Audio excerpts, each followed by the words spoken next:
Welcome to the Teachers Need Teachers podcast, where we help new and beginning teachers navigate through those crazy first years of teaching so you can maintain your sanity and personal life.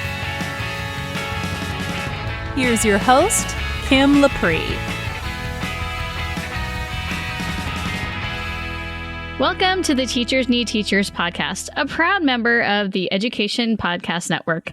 I'm your host, Kim Lepre, and this is the podcast for new and beginning teachers who don't want to just survive those first few years, but actually thrive. Today on episode 43, I'm going to be discussing what to do if you have social anxiety. And not like, what are you going to do out in the world if you have social anxiety, but more how to approach other teachers and get to know the other staff in your school if you do have social anxiety. The reason I wanted to talk to you guys about this today is that if you started at the beginning of the school year, or maybe if you just started in January, you may not have gotten to know everyone, or at least a lot of people in your school yet. It kind of depends on the size of your school. But it's really important to get to know your colleagues. I can't stress that enough. And if you are someone who's actually like me, where you do suffer from social anxiety, and most people have no idea about this about me, but if you do, it can be really difficult to go out of your comfort zone to go and get the kind of help that you need, especially as a first-year teacher. So I wanted to talk to you about some ways to overcome that, so that you can be more successful and feel more supported in your school. But first, I have an awesome voicemail from a listener, Maria, and I'm so excited to share this with you guys. And Maria shares with us about why she loves teaching and gives us some really useful tips for surviving this time of year, end of January, beginning of February. So here's the message from Maria. Hi, Kim. This is Maria from Baton Rouge, Louisiana. I am an English 1 teacher, so mostly freshmen, but a lot of ESL students in higher grades. One thing I love about teaching is the diversity of my school. I have students from all over the world. I'm grateful for the opportunities offered at my site and in my parish to develop myself as a leader, both in the classroom and outside of it.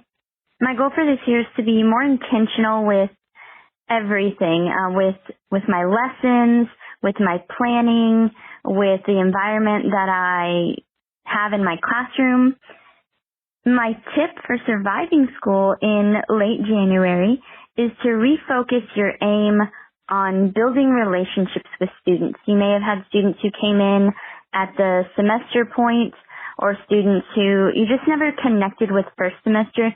So to really build up those relationships second semester, especially going into exam season, is an important thing to focus on and will make the rest of the year go quite a bit smoother. I love your podcast. I'm a fairly new listener, but I'm enjoying all the episodes. Thank you. Bye. Thank you so much again, Maria, for leaving that voicemail. One thing that stuck out for me was that your school supports you developing as a leader. And to me, right now, at least in my school district, there isn't a whole lot of money for things like professional development. And so if your school offers that for you, like they're willing to send you to go to trainings or conferences, you guys are really lucky. Maria had also mentioned about being more intentional with her planning and the environment in her classroom. And she's a second-year teacher, and I think that that's a really good thing.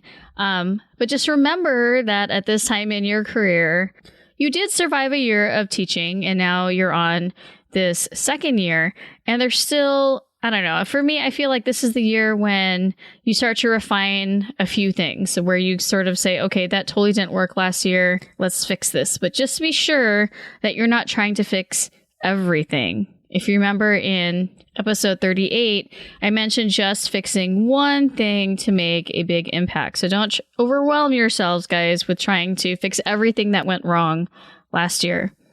Also, Maria mentioned something that is totally applicable to me. She talked about surviving in January and refocusing on building relationships with students.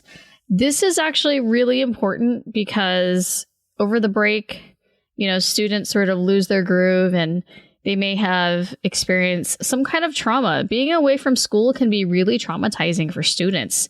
Some of them have really unfortunate home lives or they're lonely. And so, coming back, they kind of have to reheal and get back into things. And also, you're going to get new students this time of year. And it can be really awkward for them if you can just imagine it. I mean, your other students already know themselves. They have inside jokes. They've built a rapport with you and they're, getting along just fine. And then the stranger comes in and people may or may not be really hanging out with them or talking to them. So it's really important to find ways to make them feel welcome, find someone who can sit with them, who is a little more outgoing and is going to talk to them and get to know them. Not necessarily force people to be their friend, but just sort of make them a part of your classroom culture. So if you want to leave a voicemail like Maria so that you can be featured on the podcast, it is so easy. It really is easy. So if you go to teachersneedteachers.com/voices, and I included this link in the show notes, there you'll find a web page with all the information, including the phone number that you call to leave that voicemail. And then I need you to email me that you did this with your address so that I can send you a teachersneedteachers.com podcast sticker. Hello, everyone. I'm Greg Goins from the Reimagine Schools podcast, a proud member of the Education Podcast Network, just like the show you're listening to right now. The opinions expressed are those of the individual host. Make sure you check out all the other great podcasts at edupodcastnetwork.com and get ready because the learning begins in 3, 2, 1.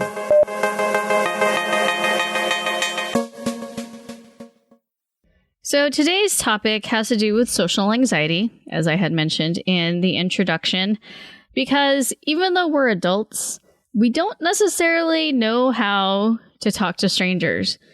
I know that seems weird. Like I personally, when I see students during, nutrition break or lunch and they're sitting alone, I'm like, just go talk to some people.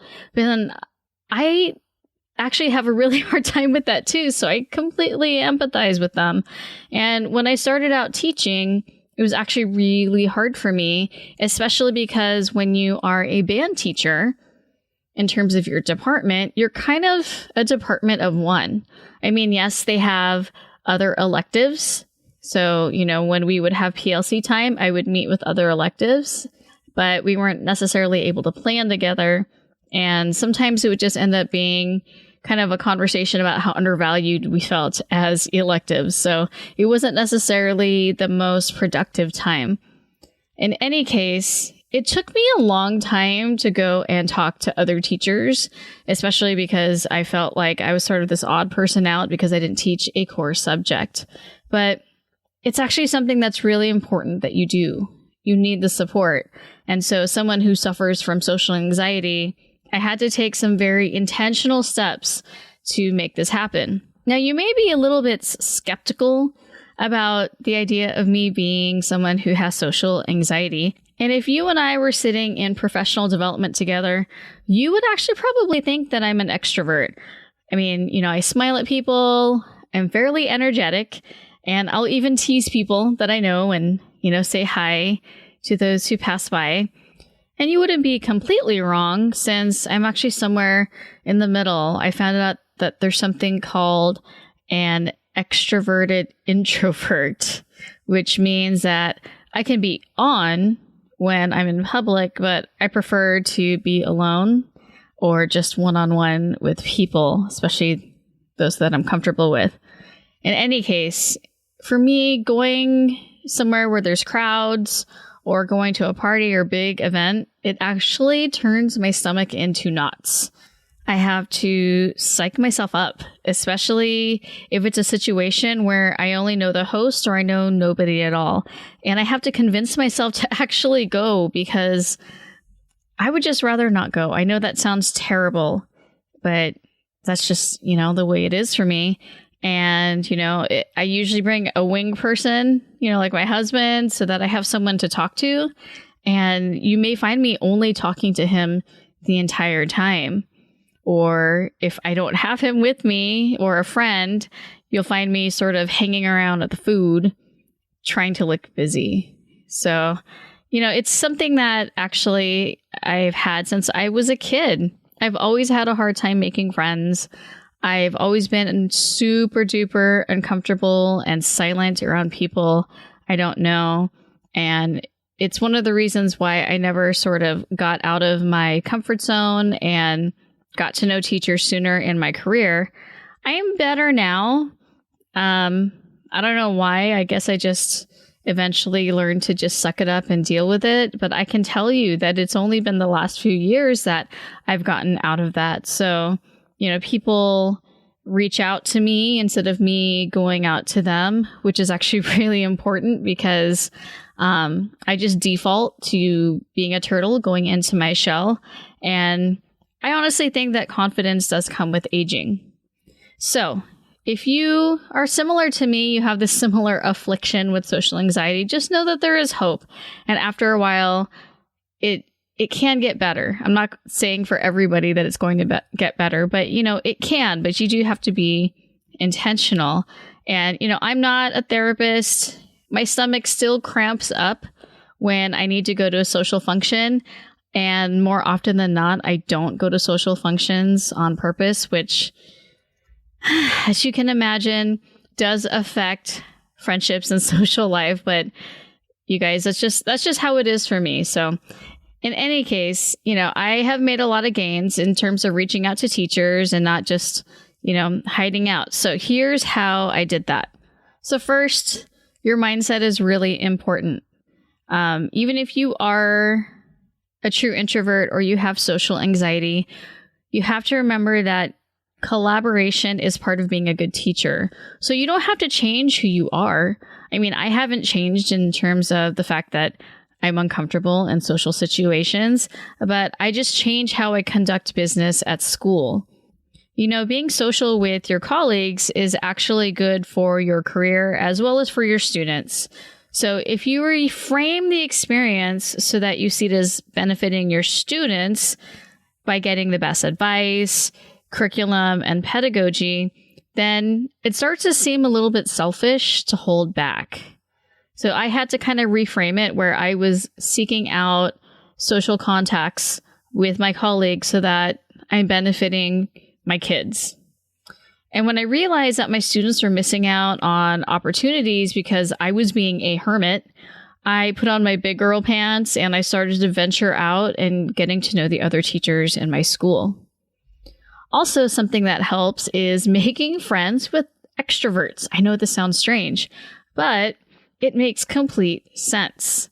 If someone has no problem asking another person to do something for you, or that person is willing to speak up for you, or generally do things that mortify you as a result of your social anxiety or shyness, then why not lean on them? And the beauty of it is that in return, you can offer to help them with your own personal areas of strength. I remember a friend who was a very loud, gregarious, and opinionated colleague. And one time they were upset about another colleague doing this or that, and they would vent to me about it. Now, one of my strengths is I am able to present an alternative opinion from that other person's perspective, not in like a judgmental way, but just sort of like, well, did you ever consider this? And not because I thought that my friend was wrong, but because there are always two sides to the story. And so that would help her out in terms of dealing with that other colleague that she couldn't stand. And my friend would also help me out with doing things like asking questions during a staff meeting.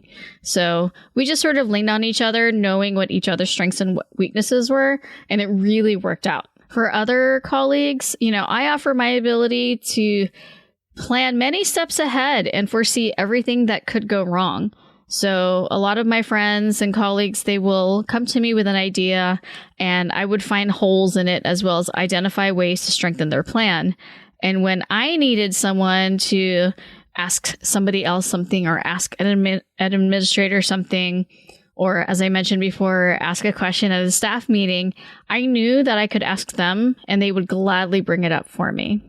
That being said, I am now at the point where I can do that myself, but it sort of took this collective courage from people around me to feel comfortable doing that. And I also definitely think that because I got to know more teachers, I didn't feel so weird asking questions. I think it can be really scary to ask questions in front of strangers because they might think you're stupid.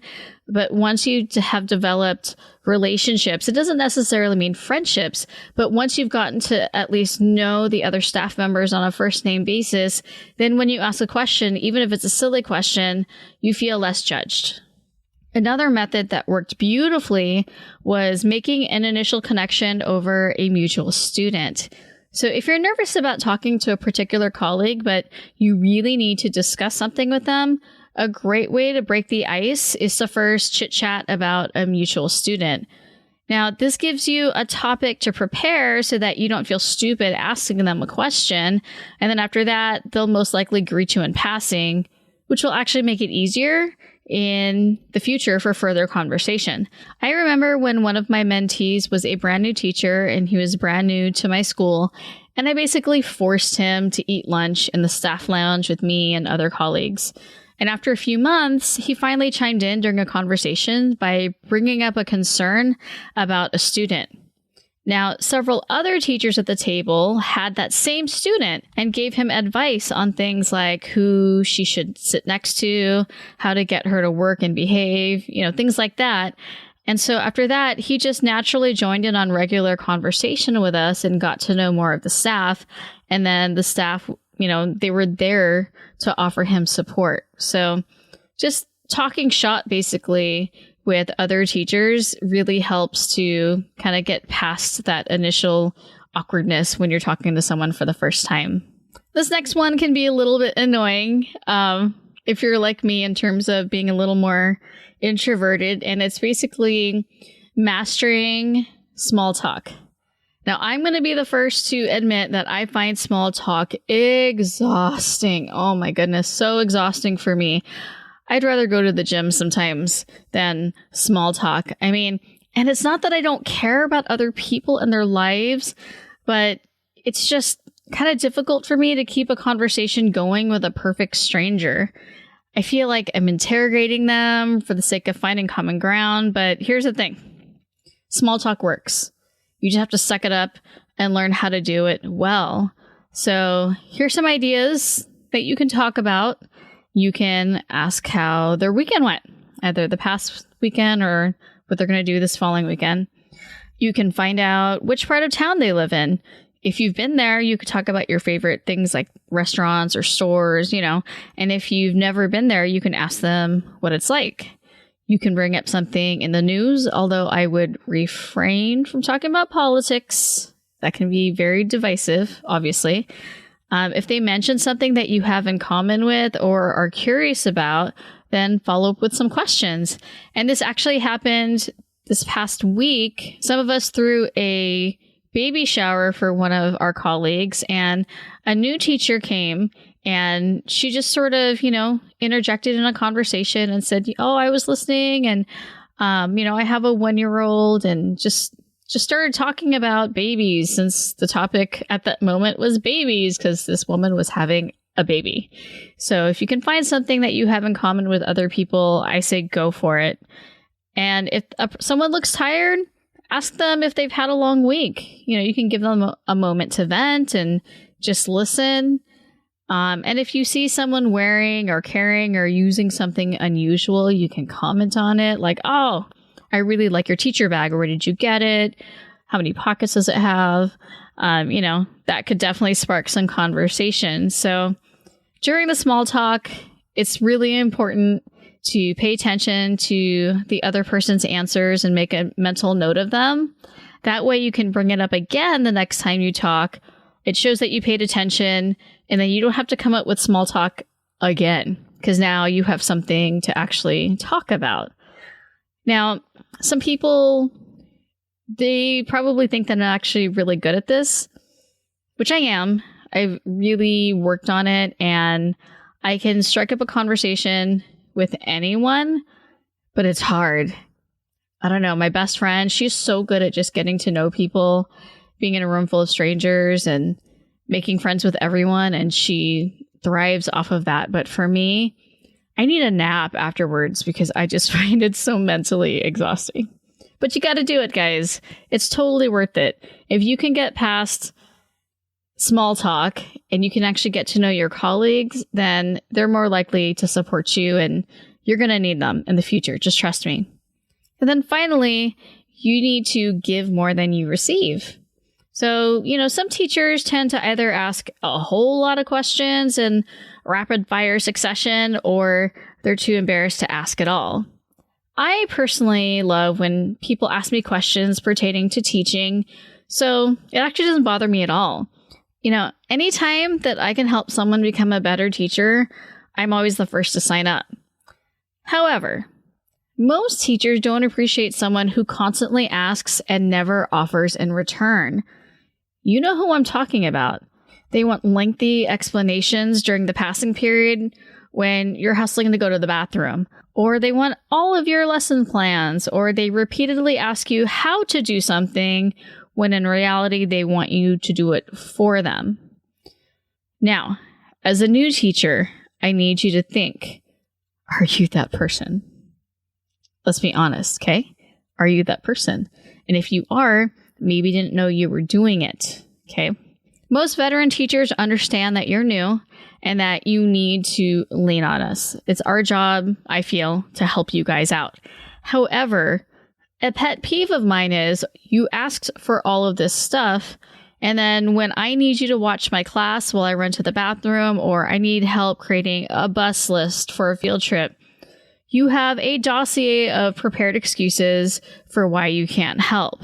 So you shouldn't be afraid to ever ask your colleagues for help, but you need to then ask yourself, how are you giving back? So if you're wondering how much to ask and how much to give, I personally have 3 gives for every ask. I mean, you don't have to actually count, but you know what I mean. It could be a compliment. It could be offering to make copies. It could be helping someone bring something to their car. Maybe they're going to be absent that day and you could print out subplans for them and run them over to the classroom. You could bring them a cup of coffee, or sometimes you could just listen to them completely vent about something. But part of being a colleague is being collegial, which involves shared responsibility. And I honestly feel that if you want a healthier and more positive work environment, we have to help each other bear the burden that comes with our jobs. We have to be responsible to each other to make teaching easier, because we know teaching is so hard. So many teachers leave the profession within the first 5 years. So we can't just take. You have to also find ways that you can give, and you don't wait until somebody asks you. As a new teacher, very rarely will a veteran teacher ask you for something. You need to find ways that you can give back without them having to ask for it. So, what is the benefit of all of this? Well, for me, I had less anxiety at school, at least. So I did all of these things. I reframed my whole ideas about conversing and socializing with other colleagues because of my social anxiety. I made friends with extroverts. I was able to start conversations with other colleagues based on a mutual student. I really worked on small talk, and I decided to give more than I received. And so school finally felt like a home for me. Not a home away from home, but it felt like I belonged. I felt like I wasn't just the new teacher anymore. I was there with everyone. I wasn't kind of on the outside looking in. I felt like I belonged, and that's really important for your mental health. And honestly, I never thought I'd get to the place where, I would freely ask questions and be asked questions, where people would say hi to me in the hallways, because I'd spent so many years just being an introvert and just letting my social anxiety dominate how I was at school with other staff members. And we shouldn't let that hold us back. And so if you suffer from this type of social anxiety, or you're a full-on introvert, just try some of these techniques out. Take it slow, test out one at a time. I'm really big on not trying to do too much too soon. And, if you start to feel awkward or nervous, just remember that your colleagues, they're just people like you, and they want the best for their students just like you. In my current school that I'm at, it's crept in a little bit because this is only my 3rd year here. But it's been a lot easier for me because I've already mastered these techniques of sort of getting over my social anxiety, and I've been able to get to know other colleagues more, which has definitely benefited my students. I was actually just fine at that baby shower that we had at school, although I still don't go to staff parties at someone's house. I don't know, it still makes me uncomfortable, or people will put out that there's, happy hour and they invite everyone. And some of my colleagues will ask me if I'm going, and I don't know, I don't go because that's still part of me. I should go, but at the same time, I am who I am and I do my best when I am at school. Now, if you don't suffer from any of this, you're lucky because it's so much easier for you. I envy people who can just make friends as soon as they walk into a room. But either way, you guys, it's really important to just get to know and reach out to your other colleagues. So I hope that you found this useful, whether or not you have social anxiety or whether or not you're an introvert.